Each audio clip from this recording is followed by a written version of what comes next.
అశ్వత్థామ హతః కుంజరహ అనే ఈ మాటల్ని కురుక్షేత్ర యుద్ధంలో ఎవరున్నారో కామెంట్ చేయండి. మీరు చూస్తున్న ఈ గుడికి కురుక్షేత్ర యుద్ధానికి బ్యాక్గ్రౌండ్ లో వస్తున్న మ్యూజిక్ కి చాలా దగ్గర సంబంధం ఉంది. కల్కి మూవీలో ఈ గుడిని చూపించడానికి చాలా అర్థం ఉంది. ఈ గుడిని చిరంజీవుల్లో ఒకడైన పరశురాముడు 8వ శతాబ్దంలో నెల్లూరు జిల్లా చేజర్ల మండలం పెరుమల్లపాడు గ్రామ దగ్గరలో ఉన్న పెన్నాది తీరంలో నిర్మించడం జరిగింది. ఈ గుడి నదీ తీరంలో ఉండడం వలన ఎక్కువ వరదలకు గురి అయ్యేది. 100 సంవత్సరాల క్రితం పెన్నాదికి వచ్చిన భయంకరమైన వరదల వల్ల ఈ గుడి 100 సంవత్సరాల క్రితం ఇసుకలో పూడిపోయింది. కరోనా సమయంలో పెరుమల్లపాడు గ్రామ ప్రజలు అందరూ వెళ్లి ఈ గుడిని ఇసుక నుండి తవ్వి బయటకు తీయడం జరిగింది.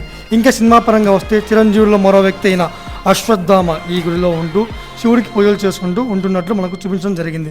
కానీ ప్రస్తుతం ఈ గుడిలో ఉన్న శివుడి విగ్రహం తవ్వి బయటకు తీసి పూజలు జరగడం లేదు. కల్కి మూవీ ఎలా ఉందో కామెంట్ చేయండి. ఫుల్ వీడియో కావాలనుకుంటే ఇక్కడ కనిపిస్తున్న యారో మార్క్ దగ్గర ఉన్న లింక్ ని క్లిక్ చేయండి. అలాగే ఇంకా ఎవరైనా ఛానల్ సబ్స్క్రైబ్ చేసుకోండి.